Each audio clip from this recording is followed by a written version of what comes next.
We often talk about One Health as a concept that we are not that much different from the animals that surround us, both in our homes and in the wild. And indeed, your comments, Andy, about a Saturday night in A&E, I often think that's a little bit like what we experience on a fairly regular basis in the chimpanzee house. We always say to the veterinary students, everything you need to know about chimpanzee behaviour you can see on Sauchiehall Street on a Saturday night. However, I digress. So we're going to have a very, very quick run through here some of the work that the talented team of veterinary surgeons and ecologists that work at the Royal Zoological Society of Scotland have been involved with over the last 15 odd years, both in helping to rewild this not so wild but increasingly wild nation that we live in, but also our attempts to try and reverse the decline in species around the world. First of all, I'd like to introduce you to my team. So I'm the head of veterinary services, as Andy said, and we have two sites. The Royal Zoological Society is a charity that owns Edinburgh Zoo and the Highland Wildlife Park, and some of you may have visited both or one of those sites, and also our in situ projects around the world. We have some very talented veterinary surgeons. In the top left, as you, or say top right, as you look at this, we've got a team that was based at Edinburgh Zoo. So myself, Dr. Stephanie Motor, who is also a specialist in zoo health management, as I am, a member of the European College, Dr. Barbara Ferreira, and Hannah Brazier, who is our veterinary nurse, and there with the various slightly suspicious-looking equipment and waterproofs are Dr. Alice Bacon and Dr. Rebecca Amos, who are based at our Highland Wildlife Park and responsible for the health and welfare of the animals there, and also, along with myself, responsible for our wildcat breeding for release project, which we'll talk about in a minute. At the bottom right, we've got Louise Stott, who's our veterinary nurse at the Highland Wildlife Park, and bottom left, we have Georgina Cole, Dr. Georgina Cole, who's involved in some of our more wild Scottish projects. At the moment, she's involved with flapper skate research. We'll come on to in a little moment. Her passion is marine animals, particularly elasmobranchs, so that's sharks. We have a considerable resource on both sites of endangered species, the knowledge of which is in some cases scanty and in some cases non-existent. We also have some challenges in keeping these animals healthy in captivity. We, in the spirit of One Health, often go to human methodologies and testing regimes, and sometimes we come up with our own. This is an example here of some testing regimes to diagnose a condition called aspergillosis, which is a fungal respiratory tract disease that particularly afflicts birds and particularly penguins, both in the wild and in captivity, and it is a major cause of mortality. Unfortunately, it's often a silent killer, and it's difficult to pick up on very early. X-rays, radiographs are not particularly good in penguins in particular to find this disease, and so we have to rely on other modalities. And Dr. Stephanie Motor here acts as the veterinary advisor for the Gen 2 European breeding program, and one of her projects was to look at human testing modalities, and we have some papers here, one in which in particular has demonstrated that a lateral flow test, we all became familiar with those during COVID, didn't we? But a lateral flow test that was designed for picking up on aspergillus infections and antigens in humans could be used in Gen 2 penguins to pick up very, very early on the condition, so we can start treatment very, very quickly and therefore have a much better success and a successful outcome. So we have some research that's actually based on site. We famously had giant pandas for many years. We famously, unfortunately and sadly, did not manage to breed the two of them. This is not uncommon, unfortunately, when you only have one of each. Basically, they are mate selectors. A female in the wild would be pursued by many, many males and would pick the male that she would like to mate with. So there is somewhat of a flaw in the system of having just one of each and not being able to do that.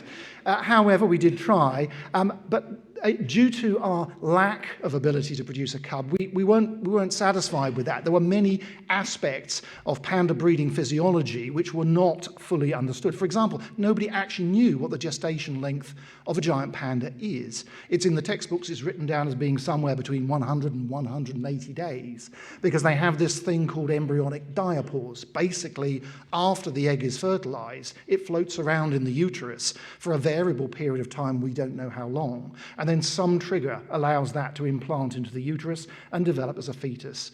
Famously, giant pandas, when they give birth, have the greatest, or one of the greatest differences in ratios to size from newborn to mother. It's nearly 1,000 times difference. It's about the size of a little jelly bean, this little panda cub that's born. We, through work, because we have a connection worldwide with other zoological collections, both that we have created and both through the organisations that we work with, we made sure that we connected up with all of the other panda institutions in order to try and crack this particular nut. And we work with our colleagues out at the QMRI here at the Royal Infirmary, who were specialists in human endocrinology, and looked at urine samples that we could easily collect from our giant pandas, and analyse those for various different hormones to see if we could both identify more accurately when they famously, because they only come into heat once a year, it's one of the many challenges of trying to breed pandas is when do you put them together when they only have one estrus, and sometimes that can be silent. You need to know it, even if the panda doesn't really know it's happening at that precise moment in time. And we also wanted to know, okay, well, how can we actually diagnose? We think when we've done some of these introductions and we've done some of these inseminations, we think we've got her pregnant. She's behaving as if she's pregnant. She's producing milk. Everything is happening, and then right at the very end, it's like a damp squib. Nothing actually happens. So what is going on? We were able, through colleagues in zoos around the world that had bred pandas, those that had never mated pandas, and our pandas that had been mated but had not necessarily produced, to be able to analyse through urine testing the different hormone profiles. And we produced a series of publications you can see here. This is, interestingly, is a Papanicolaou stain. This is exactly the same cytological stain that is used in humans to assess for conditions like cervical cancer, but also reproductive conditions. And we use this sometimes in veterinary medicine to assess when animals are coming into heat. The picture of cells that exfoliates from the reproductive tract becomes increasingly more pink in this particular image as they get closer to estrus. And we found out that actually the gestation of a panda is phenomenally short. It is about 42 days. Now, bearing in mind that a panda adult weighs somewhere between 100 and 140 kilograms, that's really quite an amazing thing to achieve. And through that, we've been able to push back further aspects of research and improve the chances of saving the giant panda around the world. We've also been involved with species which are more typically seen in a Eurasian setting. These are Przewalski's horses. We have some at Edinburgh. We have a big breeding herd at the Highland Wildlife Park. We know, however, that they can get various different conditions, and these conditions are somewhat poorly referred to in the literature, but we didn't know, for example, that they're also susceptible to conditions that we more typically see in domestic horses. This is just to highlight the lack of knowledge that we even have in the 21st century for domestic animals. This is grass sickness. Some of you who've got horses may have heard of this. This is also known as equine dysautonomia. The actual causal agent of this is still not known. And this is after, organisations like the Animal Health Trust in Newmarket, sadly, which is no longer with us, and very wealthy people around the world, the Aga Khan, have spent millions trying to research this. We carried out some research at the Highland Wildlife Park. We sadly weren't able to identify it. We were able to confirm that, unfortunately, the Przewalski's horse is susceptible to this condition. It might be a virus. It might be Clostridium botulinum toxins. It might be some other factor. But we've been able to look into this. We've been able to look into other conditions, such as we know that kidney disease is really common in domestic cats, but we've been able to demonstrate actually that it's really common in exotic felids. And we've been able to prove that some of the testing modalities that are used in domestic cats can be applied to exotic felids to diagnose it early on. We've also been able to identify other significant diseases which are potential hazards to humans, like babesia and tick-borne diseases, which we have a lot of in Scotland. And our Highland Wildlife Park, some of the research that we did there was able to demonstrate new species of parasites that can be carried by ticks in this country that were never believed to be here before. In addition to which, well, what's the use of all this knowledge in saving individual animals? It can be valuable because we know now what we're dealing with. But actually, when we're putting into wider context for conservation, which we'll come on to in a moment, we need to be able to understand what the diseases of these animals may be affected by in order, when we're doing conservation and reintroduction medicine, to be able to risk assess what the hazards are going to be for that particular population. What is the likelihood of the disease being transferred from one population of animals from point A to being transferred to point B? What impact are those animals having been transferred to point B on the sympatric species in that area? What is the hazards to human health in that particular area? Because we know many animals can carry diseases that can affect us, zoonoses. So we need to fully understand this, and this is where disease risk analysis came in. And my PhD was actually done on the original beaver reintroduction, and the RZSS led on this along with the Scottish Wildlife Trust back in 2009 when the Scottish Beaver Trial was set up. And that was the first time that some of disease risk analyses had been done anywhere really in the world, and the IUCN hadn't produced its own. So the IUCN is the International Union for the Conservation of Nature, which tries to provide a worldwide network support for animal translocations and conservation. And they didn't bring out their disease risk assessment template until about 2013. And we were doing this back in 2009. And we've then taken that forward with our current Breeding for Release project for wildcats. Some of you who follow Edinburgh Zoo may be aware that we've got a male Pallas cat, and we're hopefully going to add a female Pallas cat.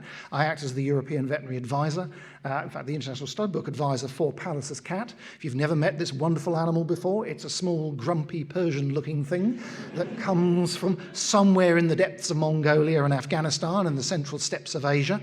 It has a huge home range, can be up to 200 kilometers, and in its native habitat, it has never been exposed to a condition called toxoplasma.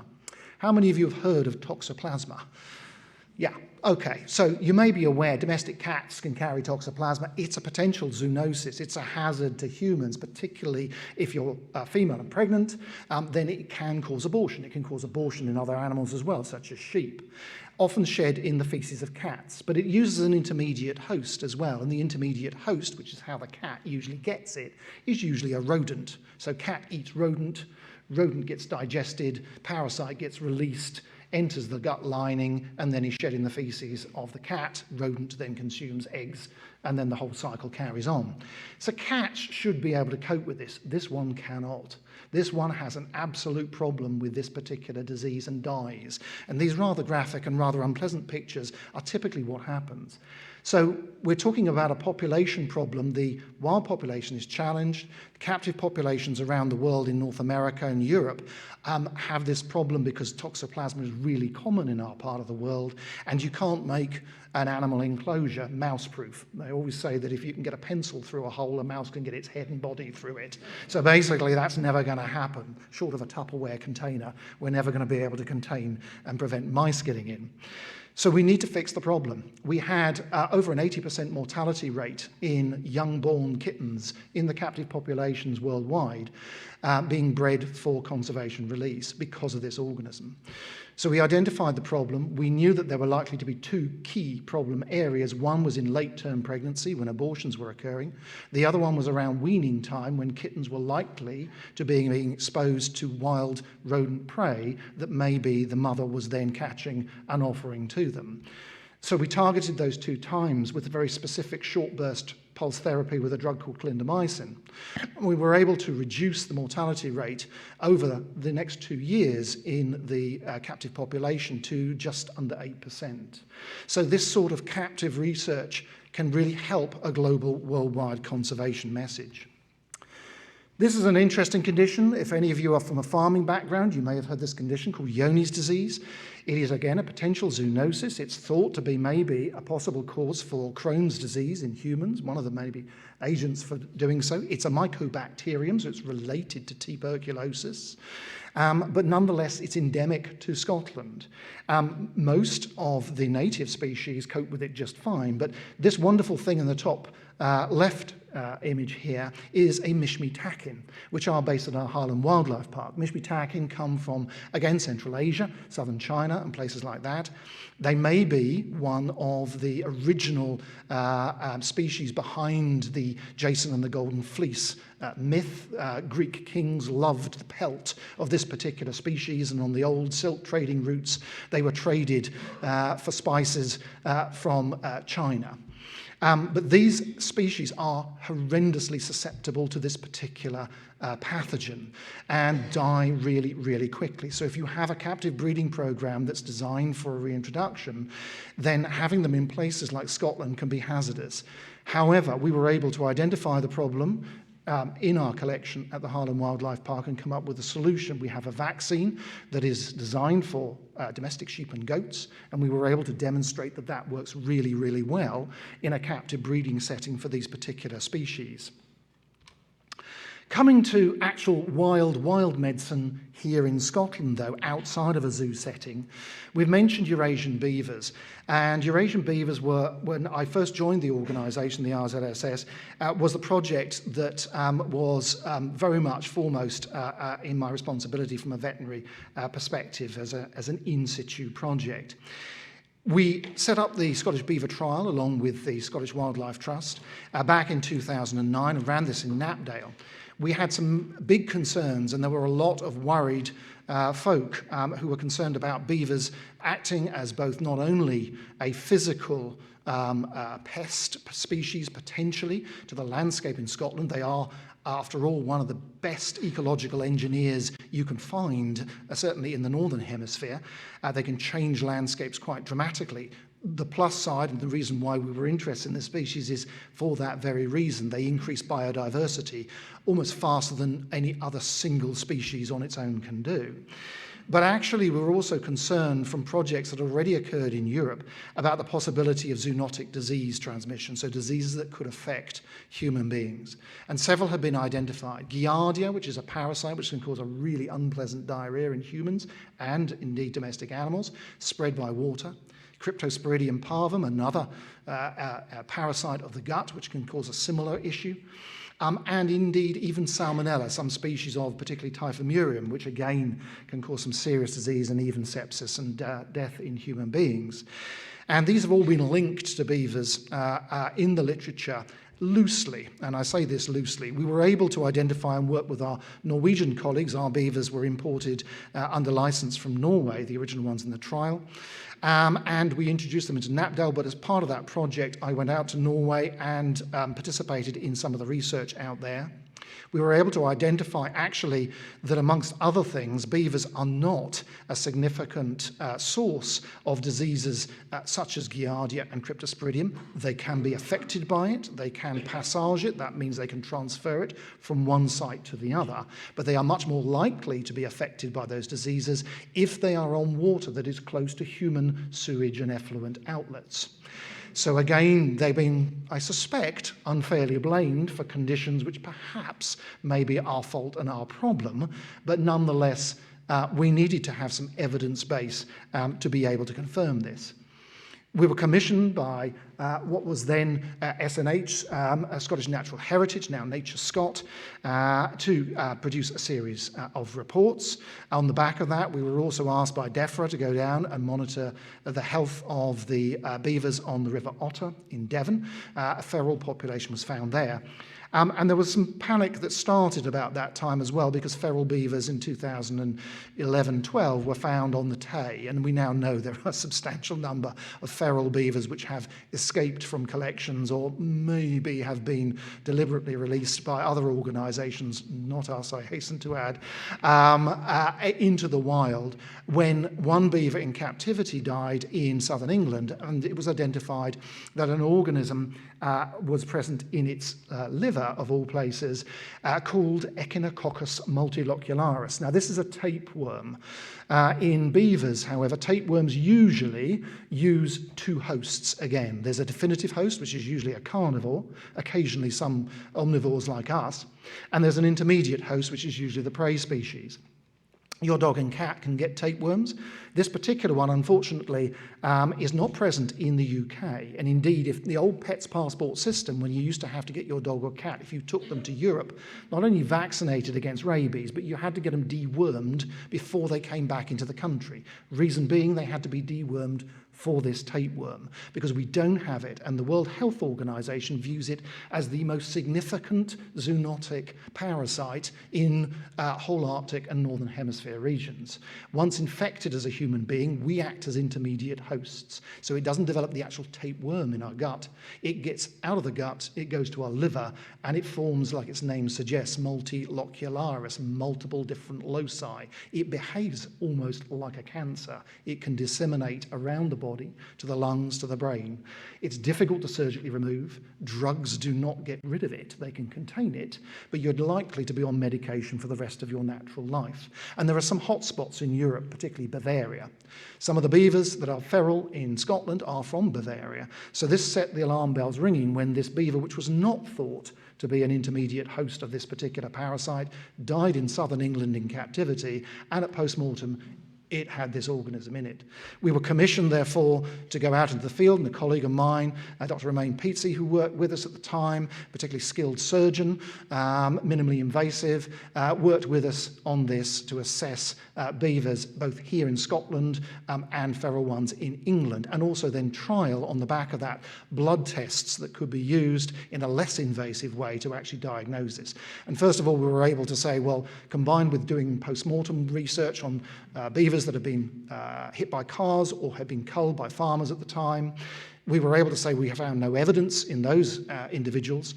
We were able to say in the live beavers that we assessed, we found no evidence, and we were able to trial the blood test by going over to Germany and actually looking at beavers that were infected in Germany, that we found that we could validate what was a blood test looking for the antigen of this particular parasite in human beings. We were able to validate it in beavers. So we now have a minimally invasive blood test that can actually prove whether or not a beaver has got this particular pathogen or not. Interestingly, beavers are a really fascinating species, and I could talk about them all night, but I'm not going to. But one of the things about them, which is really wonky, which you'd think had been written down before, many introductions of beavers have occurred in Europe, but nobody had ever recorded that these things have a cracking heart murmur. So heart murmurs, you may, if you've got pet dogs or cats, or you've been unfortunate enough to have a relative or yourself have some heart issues, your heart makes a lub-dub sound, a ba-bum, ba-bum sound, because of the two sets of valves closing within the heart. A murmur is an extra heart sound noise, and that can occur usually between the two heartbeat sounds, or sometimes around them. It's usually associated with valvular insufficiency, so damage to the valves. That can occur through the heart enlarging or the valves themselves becoming damaged with age, wear and tear, or infection. Normally, therefore, it's not a good thing to hear a heart murmur. And the first beaver that I listened to, we could hear bsh-boom, bsh-boom, bsh-boom all the time. So instead of that nice crisp ba-boom, ba-boom, ba-boom, we had this massive extra heart sound. We got a cardiologist, a veterinary one, involved. I'm not a specialist cardiologist. Came out with all his fancy kit and equipment, and we assessed this particular beaver. And he went, well, it all seems perfectly normal, the valves are meeting, but there's a really weird additional structure in the right atrium, which is not supposed to be there. And we went, okay, right, well, we'll look at a few more beavers and look at this. And while we were doing this, we were also measuring other things like blood pressure. Turns out that beavers, blood pressure is one of those things that's kind of conserved across whole of mammalian species. So our blood pressure is meant to be 120/90 if you're fit and healthy and generally okay. And dogs and cats are the same. And horses and all the rest of it are roughly similar. Beavers are 60/40. They are basically a reptile in mammalian form. Unbelievable. Nobody had written that down anywhere before. Anyway, so we managed to look at other beavers and we went, no, this is perfectly normal. And actually it makes sense with a low blood pressure system. What they've got is they've got an extra division in the right atrium, which basically, because of the very low blood pressure system that they've got, stops the blood being sucked back out of the heart after the diastole occurs and just before contraction occurs. So it's basically another barrier that stops the blood going the wrong way round the circulation, which is what these other valves are meant to do. They're meant to keep it going in one direction. But because of the low blood pressure system, they need an extra division. That creates an extra murmur. So it's perfectly normal. What it does mean, unfortunately, is you can't listen to a beaver's heart and say, oh, that beaver's perfectly healthy. You have to get a cardiologist in if you're at all unsure and get them to actually do some further echocardiography and other assessments. We're all about science and evidence base, as of course we should be. And so when we find these things, we publish them. We try and get that information out there to the wider community. Are beavers a significant risk for leptospira in the way that brown rats are in our watercourses? The short answer is no. We looked at over 180 odd beavers, both here in Germany and Norway, and found none that were active carriers of that particular pathogen. We looked at other ones, such as the echinococcus. We came up with techniques. We get the information out there because it helps when we're talking about conservation and reintroductions, that we're talking from a strong evidence base. And if we know we've got a problem, we can point to it. And if we know we haven't, we can be confident in our assertions when other colleagues and other professionals raise them, that no, this actually is okay and we've not got an issue.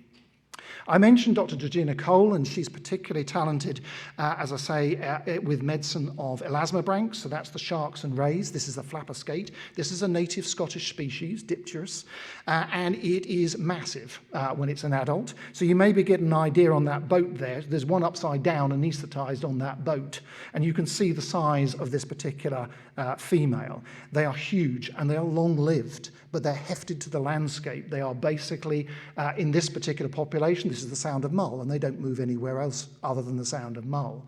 And we've been working with Nature Scot, looking at how to improve their welfare from a tagging perspective. They're part of a research project. They're protected, but they're still caught by sport anglers. And they are monitored in the Sound of Mull, and originally by external tags. Those were causing problems with drag and causing damage to the surface of these long-lived species. So Dr. Georgina Cole came up, along with myself and a few other colleagues, with techniques that allowed us to implant small, tiny transmitters into the body cavity, so they weren't external and causing drag and damage, but also to do it and worked out a technique that will be both safe for the fish and also welfare friendly and still work. We also made sure that in the process of doing that we were taking parameters on the fish to actually assess, okay, we're taking these fish out of water. How long can you safely take this fish out of water before it starts to become physiologically stressed? Because nobody had looked at this. And these are legally, commercially fished for sport. They have to be put back, but nonetheless, this is a sport fisherman fish. And again, we've just literally had a paper out that has looked at the physiological stresses and has made some suggestions about, okay, if you're talking about playtime on the end of a rod, if you're talking about gaffing the animal to bring it on board, you're talking about doing anything with it, these are your cut-off points. These are what we would strongly recommend you don't go beyond. And by the way, you know, actually maybe we should look at other techniques. Our current big project at the moment is our wildcat. And our wildcat breeding for relief project, the vets have fed into in many different areas. We've been key to actually helping out with the trap, neuter, vaccinate, release of feral cats in the area, for identifying with the public in that particular area and bringing to the attention of governments the concerns over responsible cat ownership. I also sit on the Scottish Animal Welfare Commission, which advises the Scottish Government, and the Animal Welfare Commission that advises the UK Government. And we've just, both commissions have actually interestingly, coincidentally produced reports on responsible cat ownership and breeding within the UK. But this is something that we are very keen. Clearly, we are breeding for release this particular Scottish tiger that has become basically critically endangered and functionally extinct in the wild in Scotland. It's not endangered in Europe, but in this country through persecution and then inbreeding with feral cats, it has literally bred itself out of existence. So we have a captive population of cats within the UK that we have been breeding, and we have been releasing them into the Cairngorms National Park. Our breeding for release centre, this is it here at the Harlem Wildlife Park. It's not accessible to the general public, but you can sort of see the perimeter, and from the viewpoint in the centre of the park you can look down over it. The fully housed areas that you can see there are the breeding pens where mum is introduced to dad and kittens are brought up, and then when kittens are weaned, kittens are moved from there to the right-hand side, open-top pens, where we manage them in a hands-off fashion. So basically we have extremely good camera systems up there so that we can monitor normal behaviours, both in the dark and in the daytime. We don't want them habituated to us because clearly we're breeding these animals for wild release. We want them to maintain a fear of humans so that they're not going to hopefully come into too much conflict with human beings, or indeed bring themselves closer to habitations and roads where we know that we may actually have a significant problem.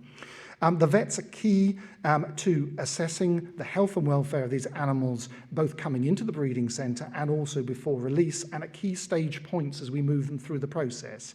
We've identified what diseases through an extensive review of the mortality and morbidity of wildcats in captivity over the last 10 years in the UK. This particular one is showing hunting behaviour, which is something really important for us to observe before these animals are clearly released. And the vets can therefore identify through this disease risk analysis, okay, we're doing trap, neuter, vaccinate, release out in the wild, so we can identify what diseases are out there in the landscape we're putting the cats out into. We know what diseases, through an analysis of all the post-mortem reports of cats, have been in the captivity over the last 10 years. We have health screened the cats coming into the breeding centre and the movement of kittens out. So we hopefully have minimised disease where we can vaccinate, and we're doing this on an evidence basis so that we can maximise the survival chances of those cats when they're out there, minimise the impact those cats are going to have on any remaining cats that may be in the environment, and at the same time, obviously, hopefully, give a better guarantee of the project itself. And we're also doing monitoring clearly actually in the field as well. So we have an entire team of dedicated ecologists who are going out there on a daily basis. The cats that we've released, we did a soft release, so basically they were released into pens in the site that they were being released at, held there and fed there remotely for a couple of days before the flaps were opened, and then we continued to feed them at the site until they didn't return, at which point we disassembled the release cages and brought them back. All of this in order to maximise, or allow them to orientate themselves within the landscape so that we maximise the chances of success. The algorithms that we were able to create from a veterinary perspective to look at the disease risks and the health risks of the individuals allowed us to create a flow diagram, which we continuously adapt and readapt to make sure that what we were doing at every single step was evidence-based and therefore hopefully maximising the chances of success when we're releasing these particular individuals. Interestingly, we don't just work with things such as mammals and birds. We do an awful lot of work with them. We also do stuff with creepy crawlies. And yes, would you believe an emerging area is invertebrate medicine. I had to screen a bunch of partulous snails before I released into Tahiti. You may have seen some stuff about these snails on social media. They all went out with little luminous nail polish on their shells so that we could track them and find out which ones were the ones that we'd released and which ones were the ones that have been bred in the wild. But we have to health screen them before we send them out there. We're breeding these species, some of which have gone completely extinct in the wild here in Edinburgh. And then we're taking them halfway around the world to release them in Tahiti in that particular instance. We don't want to transfer disease from here to there. But actually, if you want to find a textbook that tells you what diseases partulous snails get, think again. So you've got to go back to first principles and work out, okay, what diseases do we get in other species of invertebrate, preferably a mollusk? Can we work back from there? Can we do diagnostic tests? What tests should we be doing? Is this thing significant or not? But actually, we've then been able to apply it to native species. Pine hoverflies, our mature Scottish pine forests have been decimated over the last 100, 200 years, and these like mature rotting tree trunks to lay their larvae in. So we've been bringing them in from Scandinavia, and we've been breeding them in our release centre at the Highland Wildlife Park and then releasing them into the Scottish Highlands. But we don't want to release disease that may have been brought inadvertently in, so we've been screening them before they go out. Similarly with the dark-bordered beauty moth, beautiful animal, really, really picky. Its caterpillars only like to eat the new grown leaves on sprouting shoots from alder and aspen. So it is a really finicky species, and perhaps not entirely surprising that with the decimation, particularly the aspen forests in Scotland, that it's become endangered. Pond mud snails, another species of gastropod that is a mollusk that has become endangered, and medicinal leeches. Medicinal leeches clearly have been used for centuries in human medicine for bloodletting, still used, obviously, when we're talking about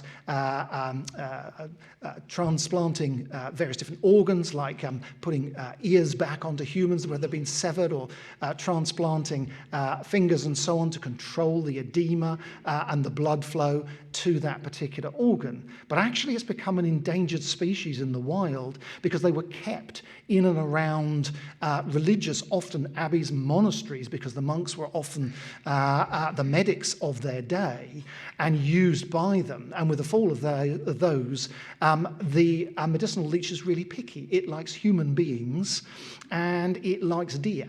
And if it can't get either of those two things, then the horse leech, which is by far and away the most commonly found one in Scotland, basically outcompetes it. So there are only a few little pockets of them on the western coast of Scotland. So we've been doing a little project, breeding them, hopefully for release back from where they were, to try and resuscitate this particular population. I'd like to close this particular talk with a plea to everybody within the room that conservation is something that we can all get involved with. It sounds as if it's only big organisations that can do this, but that's just not the case. We're all part of this world that we live in. One, health is an important aspect of that, but actually our environment is there and very fragile, and no less so than here in Scotland, and we can do quite a considerable amount about that on a day-to-day basis, and indeed, of course, I'm going to say this by also helping out organisations like the RZSS and many of our fellow conservation organisations here in Scotland and around the world. I hope you've also been interested by this particular talk, and this maybe make you inquisitive and maybe come and find out a little bit more about some of the species that we deal with. But with that, thank you very much for your time and your patience. I hope you had an enjoyable evening, and thank you once again to the RCPE for kindly inviting me to give this talk. It's been a great honour.